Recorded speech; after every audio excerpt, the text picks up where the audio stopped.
This is the study guide for the week that acts as warm-ups. So there's no test this week. We're just going to review some topics that we've seen in the past.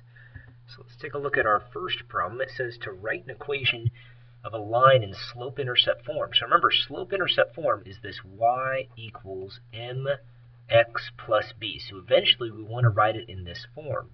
However, prior to writing in that form, we're going to end up using another form called the point slope formula. And we're given a point. It passes through this point 3, -5, and has a slope of 1/3. So here's the formula we're going to start with. It's similar to this point slope intercept form. However, we are trying to figure out what goes in place of the slope, which we actually have, but then also we want to figure out this y-intercept, which we'll get when we use this form.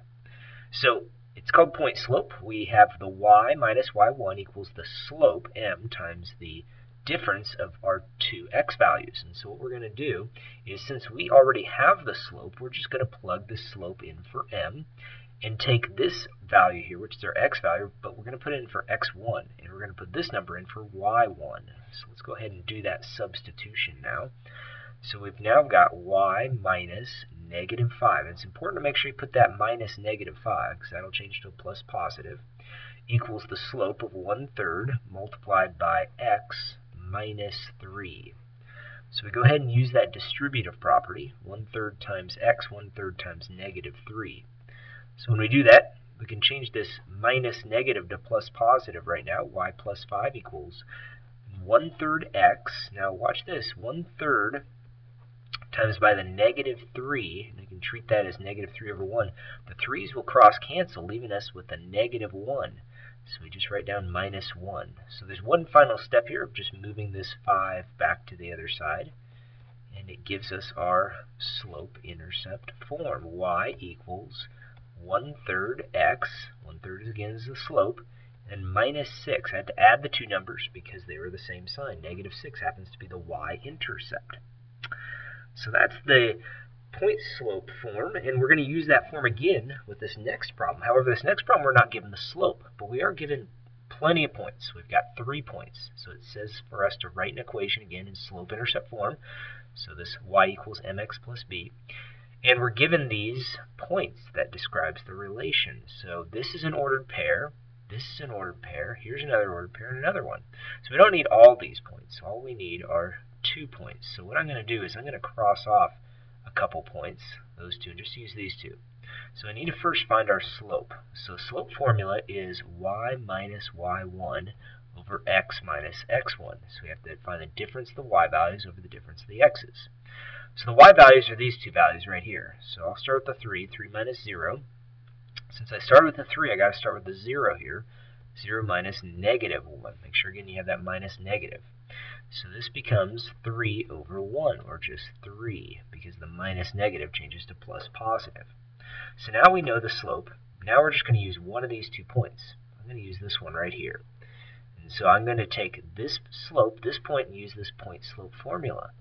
So y minus the y value here of 3 equals m, which is 3 in this case again, because that's what our slope is, times by x minus 0. That's what the x component of that point is. And so from this point, we'll use that distributive property, multiply the 3 over those two numbers there. So we're now left with that y minus 3 equals 3x. So we only have one final step here of moving this 3 back to the other side. So we can add that to both sides, leaving us with this y equals 3x plus 3. There is our answer. So box the first one as well, so we can see what those answers are. And our next problem says determine whether the point is on the line or lies on the line defined below. And so what we're going to do is just take our x value, which is 6. We're going to plug it in for x right there. Take the y value, which is 5, and we're going to plug it in for y, which is right there. And so let's go ahead and see what happens. So it's the opposite of x, so -6 plus 6 times by 5. And this should all equal 24. So do some work there. -6 plus 30 equals 24. Well, here we have to subtract because they're opposite in sign. We do end up with 24. So 24 equals 24. So when the two numbers are the same, that means yes, the point is on that line. And moving on to the next one, it's asking us to find the xy intercepts of the line defined below. So what we're going to do is to find the x-intercept, we're just going to set y equal to 0. So when we set the y equal to 0, we're just left with a portion of the equation, 1/2 x equals 4. From that point, we're going to use the multiplication property of equality, which allows us to multiply a number like 2 here to cancel out the 2, but we can do the same thing on the other side, leaving us just with this x. So now x equals 8. So that is the x-intercept, and so you can write that as x equals 8, or we could write it as 8, 0. That is the official point. This is the ordered pair. And then the next one, we're going to end up finding the y-intercept. And when we find the y-intercept, we're going to set x equal to 0. So that's going to cover up this term, leaving us just with this negative 4y equals 4. So again, we're going to use that multiplication property of equality, but this time I'm going to divide by negative 4. And that'll cancel out the negative 4's on the left-hand side, leaving us just with y equals negative 1. So the ordered pair would be 0, because that's why I set x equal to, and then negative 1. That is the solution there. So we have two answers. We've got our x-intercept, and we have our y-intercept. Notice that I wrote them as two separate points. A lot of people want to write that as one ordered pair, but that's not what we do. That's a different point. It's not the x or y-intercept. We want two separate points there. What are the solutions for the quadratic equation below? So this is one where we could use factoring. We could use completing the square. It's kind of set up for completing the square, so let's try that. I'm going to go ahead and take this 10 and take half of it. And half of 10 makes 5, but I got to do something to that 5. I've got to square that, and that gives me 25.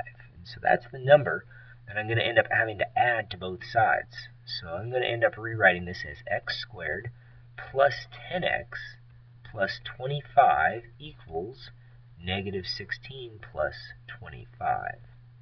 And so I go ahead and factor. Now when I factor this is a perfect square trinomial, so it'll factor to two binomials that are the same. Whatever half our b term is what goes inside the parentheses.